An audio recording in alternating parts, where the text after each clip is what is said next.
Well, thank you for taking the time to talk with us. Oh, it's an honor to talk always about peace. You're right. Mm-hmm. Yeah.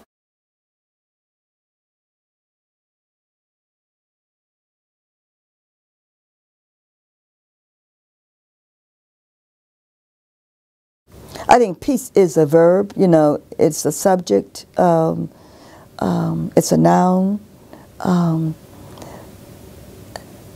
Peace is not an easy thing to envision. As I was surprised the museum, I was happy and surprised, envision peace. Because if you really ask people to envision peace, they come up with just words. You know, a word here, you know, whatever, a garden, you know, all kinds of interesting things. But you really cannot envision peace unless you've made peace with yourself, you know, your family, your house. You know, when I come in here, I take off my shoes usually, and then I stand out and brush off what I've gathered during the day. Because we gather during the day very unpeaceful, you know, non-mindful things, whatever, etc. And so you leave it out, you don't bring it into the house. But we must really make people become very mindful that when they are saying the word peace, that simply that it has got to penetrate every part of our body. You know, it's got to move into the bloodstream. So it's almost like sometimes you get up in the morning and you chant peace, you know, in different ways. Peace, peace, peace, peace, peace, peace, peace, peace, peace. Peace, peace, peace, peace, peace, peace, peace. You have to sing peace, you know. We have to sing peace. We have to make peace become part of our hum. Peace. And when I do that in the morning, I'm mindful that I am starting a day, you know, with peace accompanying me during the day. The point is, at some point we've got to not sit and just talk about peace, but we've got to make peace a part of our every moment. We've got to, in a sense, bring peace behind our eye sockets, you know, put it at the base of our brain, right? We've got to say peace in so many different languages and in so many different ways, because if we don't do that, then we're just walking around the city sometimes, and then we get to a meeting and say, oh, now we're going to talk about peace. And that becomes difficult if you have not, in a sense, brought peace into your psyche, brought peace into your bloodstream, brought peace into the way you eat. You know,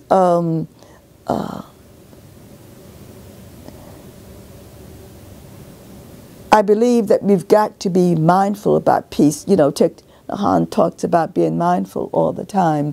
But when you get up in the morning, the reason why I write the peace haiku immediately is because it makes me become mindful about peace. You know, and it's not an adjunct, or it's not a meeting, or it's not a poem, or it's not an idea, you know, but it's a way of life. That's difficult to always explain. The people who get that the easiest are children. Adults have too many things blocking it, you know, like war, you know, like greed, you know, like I got to go to work now, I got to drive my car, I can't hum, you know. But the point is that, you know, humming is a vibration, you know, and, you know, if you hum, if you whistle peace or hum peace, it really does calm the body a great deal. That's the whole mechanism of humming or singing. But humming is amazing. I never understood why my grandmother used to hum all the time. I walk and she would, and I was, oh gosh, she's humming again. But at some point, I really listened to humming, and the humming would go from humming to song and humming again. But what made me so peaceful, I stretch out, was that vibrational thing that happened when she hummed. The same with the whistling. You know, there's a vibration that it makes for all kinds of peaceful things happening all the way from your head to your stomach. And humming does the same kind of thing. I don't know if this is going to be something that we teach at some particular point, but I do know when I teach a workshop of writing, I make my students do a week of mindfulness, you know, and just one day of not saying anything negative about anyone. I start with one day because they say they can't do a week. So one day, and they said, what do you mean? I said, do not twist and curl your tongue and say anything negative about anyone. And they look at me and said, well, the younger ones say, well, you can do that because you're older. I said, no, people my age talk about everybody.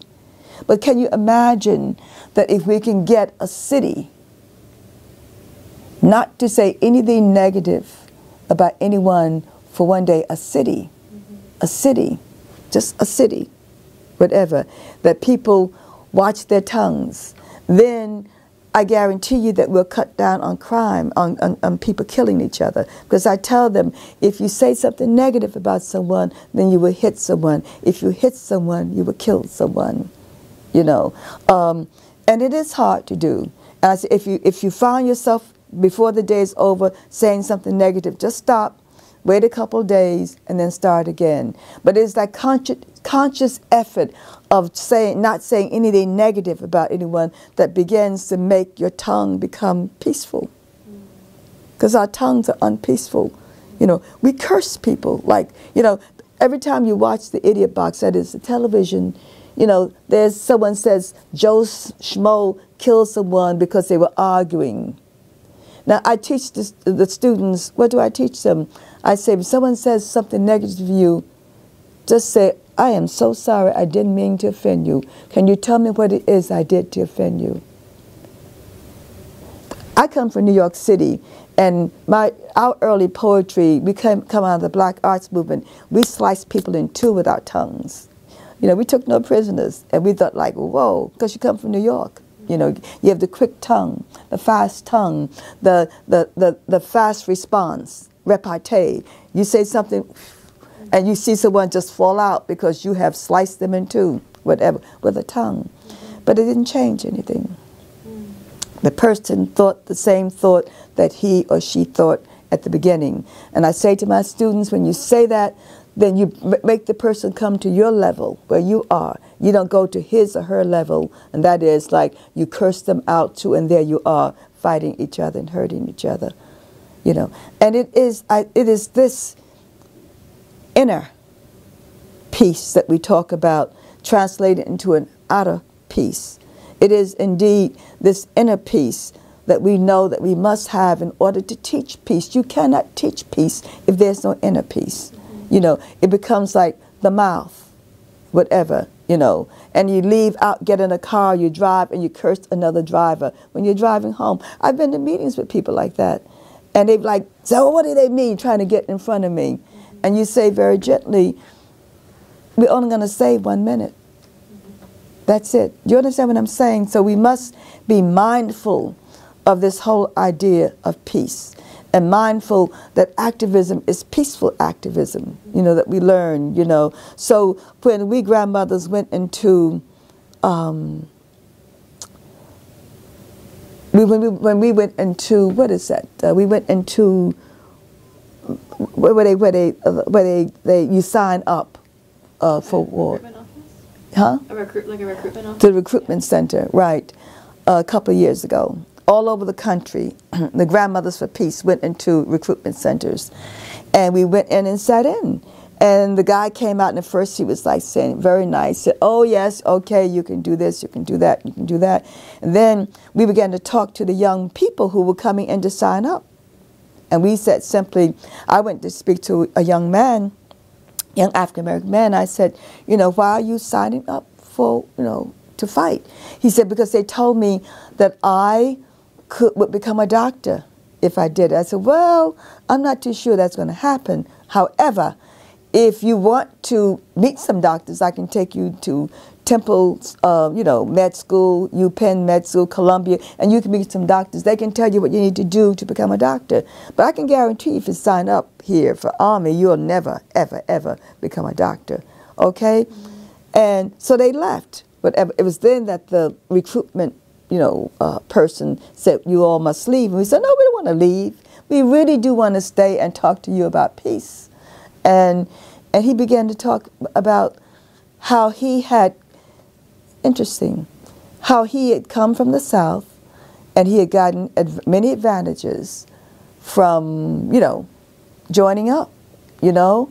And, you know, he was able to pull himself and his family up out of poverty, you know. And we listened very, you know, very carefully. But we still sat in saying we wanted to talk to other people about peace. And they called the police. Police came. And they sent the regular detective who does this. There's one guy, same detective every time, who comes in, you know. And he says, okay, ladies, I'm going to have to get the handcuffs for you. And we said, please don't. You don't have to, because we're not trying to run away. We're trying to stay. And so he went away and came back again. He said, okay, we won't handcuff you your back. We'll do it in front. And we said, well, no, don't do that. We have our dear sister here in the wheelchair. He went away and he came back. He sent back a female police officer. And this police officer came up and said, oh, Professor Sanchez, what are you doing here? Why are you getting arrested?